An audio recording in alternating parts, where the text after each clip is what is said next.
चार कुछ दिन पहला एक अखबार दे विच लेख छपदा है साडे सत्कारयोग बहुत ही काबिल पत्रकार हरजिंदर सिंह लाल जी होरां वल्लों। उस लेख दे विच काफ़ी कुछ है।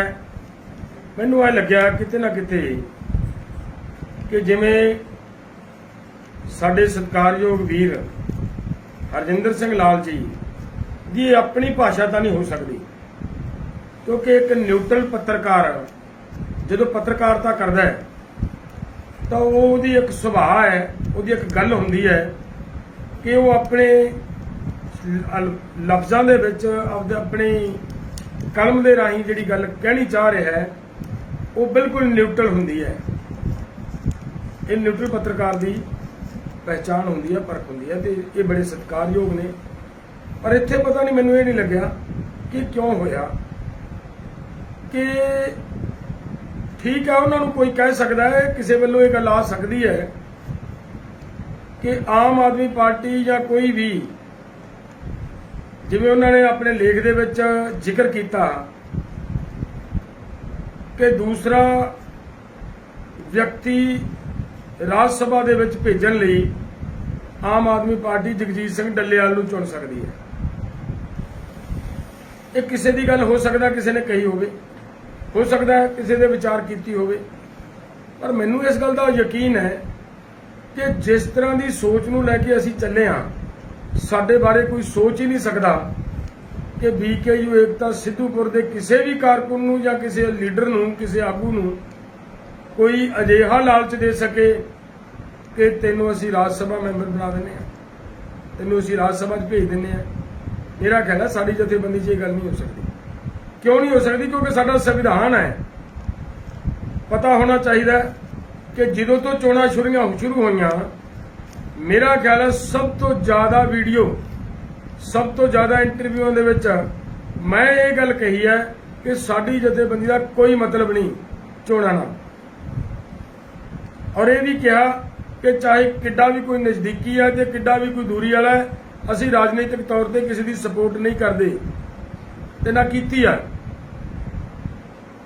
घट्टो घट्ट साडे सत्कारयोग इस पत्रकार वीर नूं अगर वो नहीं कितों मिलियां साडियां इंटरव्यूज जिहदे विच असीं कहिंदे रहे हैं, स्पष्ट करते रहे हैं, तो मेरे नंबर तो संपर्क करके उन्हां नूं मेरी पोजीशन क्लीयर जरूर कर लेनी चाहिए सी कि मेरी की पोजीशन है।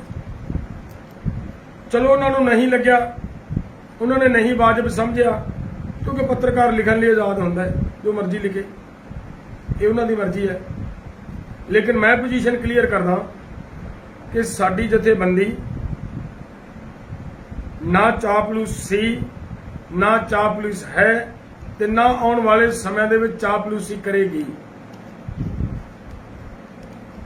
और असी चोणां लड़न वाले मामले दे विच साडा जिहड़ा स्टैंड सी कि बिल्कुल किसी की सपोर्ट नहीं करांगे, चोणां दे मामले दे विच नहीं जावांगे, राजनीति तो दूर रहांगे, एक प्रैशर ग्रुप बनाउण दी कोशिश यतन कर रहे हैं, वो बनावांगे, और उसे ते खड़े हैं साडे सत्कारयोग लाल जी। असी अज भी उत्थे खड़े हैं, बिल्कुल किसी कीमत के उत्ते राजनीति वाल असी थुकांगे भी नहीं।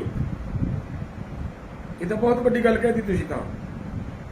तो साडी बेनती है कि ये तुहाडा जिहड़ा लेख है ये ऐं जे लगदा है कि केवल जिवें सिद्धूपुर जथेबंदी नूं या डल्लेवाल नूं ही टारगेट करन दी एक भावना दे विचों लिखिया गया होवे। क्यों लिखिया, की कारण ने, की मजबूरियां हो सकदियां, की मेरे प्रति तुहानूं इनपुट्स मिलियां जिहदे चों तुसीं लिखिया है। लेकिन मैं अपनी पोजीशन, अपनी जथेबंदी की पोजीशन तुहानूं फिर दोबारा स्पष्ट करदा कि साडा किसी राज सभा, किसी लोक सभा, किसी विधान सभा दे विच किसी भी तरह का चुनावी राजनीति या होर किसी विंगे टेढ़े ढंग नाल राजनीति दे विच इंटर करना साडा मोटिव नहीं है।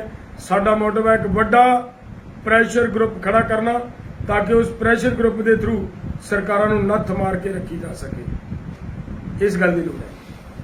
तुहाडी ये गल जिहड़ी मैं कही है ਮੈਨੂੰ ਇਹ ਤਾਂ ਲੱਗੀ, ਮੈਨੂੰ ਤਾਂ ਕਹਿਣੀ ਪਈ ਹੈ ਕਿ ਤੁਸੀਂ ਕਿਹਾ ਕਿ ਇਹਨਾਂ ਮੰਗਾਂ ਦੀ ਕੋਈ ਅਹਿਮੀਅਤ ਨਹੀਂ ਹੈ, ਕੋਈ ਵੱਡੀਆਂ ਮੰਗਾਂ ਨਹੀਂ, ਕੋਈ ਇੰਪੋਰਟੈਂਸ ਹੀ ਨਹੀਂ ਇਹਨਾਂ ਮੰਗਾਂ ਦੀ। ਇਹ ਧਰਨਾ ਖਮਣੀ ਐਵੇਂ ਲੱਗ ਗਿਆ, ਇਹ ਧਰਨਾ ਐਵੇਂ ਨਹੀਂ ਸੀ ਲੱਗਿਆ। ਅੱਜ ਇੱਕ ਲੋੜ ਸੀ ਕਿਸਾਨਾਂ ਨੇ ਦੇ ਕੋਲ ਥੋੜੇ ਜਿਹੇ ਦਿਨ ਸੀ ਪਨੀਰੀ ਬੀਜਣ ਦੇ। ਕਿਸਾਨ ਕਨਫਿਊਜ਼ਨ ਸੀ ਕਿ ਪਨੀਰੀ ਬਾਸਮਤੀ ਦੀ ਬੀਜੀਏ ਜਾਂ ਪਨੀਰੀ ਦੂਸਰੀਆਂ ਕਿਸਮਾਂ ਦੀ ਬੀਜੀਏ। ਇਹਦੇ ਵਿੱਚੋਂ ਕੱਢਣ ਦੇ ਲਈ ਇਹ ਅੰਦੋਲਨ ਲੜਿਆ ਗਿਆ। ਔਰ ਤੁਹਾਨੂੰ ਪਤਾ ਹੋਣਾ ਚਾਹੀਦਾ ਹੈ ਭਗਵੰਤ ਮਾਨ ਨੇ ਸਾਡੇ ਨਾਲ ਤਾਂ ਅੰਦਰ ਗੱਲਾਂ ਕੀਤੀਆਂ, ਚਲੋ ਮੰਨ ਲਿਆ, ਨਹੀਂ ਪਤਾ, ਲੇਕਿਨ ਉਹਨਾਂ ਦਾ ਮੰਤਰੀ ਆ ਕੇ ਸਟੇਜ ਤੋਂ ਬੋਲ ਕੇ ਗਿਆ ਹੈ ਕਿ ਅਸੀਂ ਬਾਸਮਤੀ ਦਾ ਰੇਟ ਦੇਵਾਂਗੇ ਔਰ ਇੰਨਾ ਕੁ ਰੇਟ ਦੇਵਾਂਗੇ ਕਿ PR 126 ਦੇ ਨਾਲੋਂ ਕੋਈ 4 ਪੈਸੇ ਕਿਸਾਨ ਨੂੰ ਵੱਧ ਪ੍ਰੋਫਿਟ ਹੋਵੇ। ਇਸ ਤਰੀਕੇ ਦਾ ਅਸੀਂ MSP ਦੇਵਾਂਗੇ। ਇਹ ਇੱਕ ਤਰ੍ਹਾਂ ਦੀ ਲੋਕਾਂ ਨੂੰ ਗਾਈਡਲਾਈਨ ਬਿਲਕੁਲ ਕਲੀਅਰ ਹੋ ਗਈ ਕਿ ਹੁਣ ਲੋਕਾਂ ਦੀ ਮਰਜ਼ੀ ਹੈ ਕਿ ਲੋਕ ਬਾਸਮਤੀ ਦੀ ਪਨੀਰੀ ਬੀਜਣ, ਲੋਕਾਂ ਦੀ ਮਰਜ਼ੀ ਆ ਹੁਣ ਦੂਸਰੀ ਕਿਸੇ ਵੈਰਾਈਟੀ ਦੀ ਪਨੀਰੀ ਬੀਜ ਸਕਦੇ ਆ। ਅੱਜ ਸਪਸ਼ਟ ਕਰਾਤਾ ਸਰਕਾਰ ਦੇ ਮੂੰਹੋਂ ਬੁਲਵਾਤਾ ਕਿ ਅਸੀਂ ਬਾਸਮਤੀ ਦਾ ਰੇਟ ਆ ਦੇਵਾਂਗੇ। ਸੋ ਸਾਨੂੰ ਲੱਗਿਆ ਕਿ ਇਹਦੀ ਲੋੜ ਹੈ ਸਮੇਂ ਦੀ। ਹੋ ਸਕਦਾ ਹੈ ਤੁਹਾਡੀ ਸਮਝ ਮੁਤਾਬਕ ਸਾਡਾ ਇਹ ਕੋਈ ਬਹੁਤੀ ਅਹਿਮੀਅਤ ਨਾ ਰੱਖਦਾ ਹੋਵੇ। ਸਮੱਸਿਆਵਾਂ ਹੋਰ ਬੜੀਆਂ ਸੀ। ਆ ਸਾਡੇ ਜਿਹੜੇ ਕਿਸਾਨਾਂ ਦੀ ਜ਼ਮੀਨ ਖੋਈ ਜਾ ਰਹੀ ਸੀ, ਛੋਟੀਆਂ ਕਿੱਲਾ 2-2 ਕਿੱਲੇ ਵਾਲਿਆਂ ਦੀ, ਇਹਨਾਂ ਦੀ ਆਵਾਜ਼ ਚੱਕਣ ਦੀ ਲੋੜ ਲੱਗੀ ਸਾਨੂੰ। ਹੋ ਸਕਦਾ ਤੁਸੀਂ ਸਮਝਦੇ ਹੋਵੇ ਨਾ ਲੋੜ ਹੋਵੇ, ਕਿ ਆਪੋ ਆਪਣੀ ਸਮਝ ਹੁੰਦੀ ਹੈ। ਔਰ ਅੱਜ ਜੇਕਰ ਸਰਕਾਰ ਦੇ ਉਸ ਚੱਲੇ ਰੱਥ ਨੂੰ ਠੱਲ ਪਈ ਹੈ ਤਾਂ ਇਸ ਧਰਨੇ ਕਰਕੇ ਉਸ ਧਰਨੇ 'ਚੋਂ ਮੀਟਿੰਗ ਮਿਲੀ ਹੈ ਔਰ ਇਸ ਮੀਟਿੰਗ ਦੇ ਵਿੱਚੋਂ ਇੱਕ ਅਸੀਂ ਗੱਲ ਕੱਢ ਕੇ ਲੈ ਕੇ ਚੱਲੇ ਹਾਂ ਕਿ ਉਹਨਾਂ ਨੂੰ ਸਾਰੇ ਲੋਕਾਂ ਦੇ ਉੱਤੇ ਇਹ ਕੁਹਾੜਾ ਨਹੀਂ ਚੱਲੇਗਾ। ਇਹ ਕੈਟੇਗਰੀਆਂ ਚੈੱਕ ਕੀਤੀਆਂ ਜਾਣਗੀਆਂ, ਰਿਕਾਰਡ ਚੈੱਕ ਕੀਤਾ ਜਾਏਗਾ। ਉਹਦੇ ਆਧਾਰ ਦੇ ਉੱਤੇ ਅਗਰ ਕੋਈ ਬਿਲਕੁਲ ਸੱਚੀਓ ਕਿਸਾਨ ਮਾਲਕ ਬਣਦਾ ਕਿਸੇ ਪਾਸੋਂ ਤਾਂ ਉਸ ਮਾਲਕ ਨੂੰ ਨਾ ਛੇੜਿਆ ਜਾਏ। ਇਸ ਸਮੇਂ ਦੀ ਲੋੜ ਸੀ ਲਾਲ ਜੀ। ਇਹ ਸਾਡੀ ਠੀਕ ਹੈ, ਤੁਸੀਂ ਨਹੀਂ ਸਮਝਦੇ ਹੋਵੋਗੇ, ਅਸੀਂ ਸਮਝਦੇ ਸੀ, ਇਸ ਕਰਕੇ ਲੜੇ ਹਾਂ। ਹੋਰ ਬਹੁਤ ਸਾਰੀਆਂ ਸਮੱਸਿਆਵਾਂ ਔਰ ਬਹੁਤ ਸਾਰੀਆਂ ਮੁਸ਼ਕਲਾਂ ਸੀ ਜਿਹੜੀਆਂ ਅਸੀਂ ਤੁਹਾਡੇ ਨਾਲ ਇਹਦੇ ਵਿੱਚ ਇੱਕ ਗੱਲ ਤੇ ਆਪਾਂ ਜੇ ਸਾਂਝੀ ਕਰਨ ਲੱਗੀਏ ਤਾਂ ਮੇਰਾ ਖਿਆਲ ਘੰਟੇ 1.5 ਘੰਟੇ ਦੀ ਵੀਡੀਓ ਬਣ ਜੂਗੀ। ਮੰਗਾਂ ਬਹੁਤ ਸੀਗੀਆਂ, ਜਿਵੇਂ ਪ੍ਰੀਪੇਡ ਮੀਟਰ ਲੱਗਣ ਦੀ ਗੱਲ ਹੈ। ਕੋਈ ਕਹਿ ਸਕਦਾ ਹੈ ਕਿ ਕਿਉਂ, ਲੇਕਿਨ ਅਸੀਂ ਜਿਹੜੀ ਸਮਝ ਦੇ ਵਿੱਚ ਉਹਦਾ ਵਿਰੋਧ ਕੀਤਾ ਹੈ ਉਸੇ ਜੋ ਕੀਤਾ ਔਰ ਸਰਕਾਰ ਨੂੰ ਮਨਾ ਕੇ ਆਏ ਹਾਂ ਕਿ ਪ੍ਰੀਪੇਡ ਮੀਟਰ ਨਹੀਂ ਲੱਗਣ ਦਿਆਂਗੇ ਔਰ ਸਰਕਾਰ ਮੰਨੀ ਹੈ ਕਿ ਨਹੀਂ ਲਾਵਾਂਗੇ। ਔਰ ਕਹਿਣ ਤੋਂ ਭਾਵ ਹੈ ਕਿ ਬਹੁਤ ਸਾਰੀਆਂ ਗੱਲਾਂ, ਜਿਵੇਂ ਸਾਡੇ ਲੋਕਾਂ ਨੂੰ ਅੱਜ ਸੜਕ ਕੱਢੀ ਜਾ ਰਹੀ ਹੈ ਭਾਰਤਮਾਲਾ ਦੇ ਅੰਦਰ। ਲੋਕਾਂ ਦੀ ਮੰਗ ਸੀਗੀ ਕਿ ਸਾਨੂੰ 28/7 ਦੇ ਅਵਾਰਡ ਦੇ ਨਾਲ ਪੇਮੈਂਟ ਮਿਲੇ ਔਰ ਹਾਈਐਸਟ ਰੇਟ ਦੇ ਨਾਲ ਪੇਮੈਂਟ ਮਿਲੇ। ਉਹ ਭਗਵੰਤ ਮਾਨ ਤੋਂ ਮਨਾ ਕੇ ਆਏ ਆ।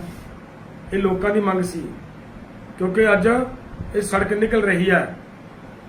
ਜ਼ਮੀਨ ਤਾਂ ਲੋਕਾਂ ਦੀ ਜਿਹੜੀ ਚਲੀ ਗਈ, ਉਹਨਾਂ ਨੂੰ ਜੇ ਪੈਸੇ ਵੀ ਨਾ ਮਿਲੇ ਤਾਂ ਲਾਲ ਜੀ ਕੌਣ ਜ਼ਿੰਮੇਵਾਰ ਬਣੇਗਾ। ਇਸ ਲਈ ਅਸੀਂ ਉਹਨਾਂ ਨੂੰ ਨੁਮਾਇੰਦਗੀ ਕਰਦੇ ਹਾਂ।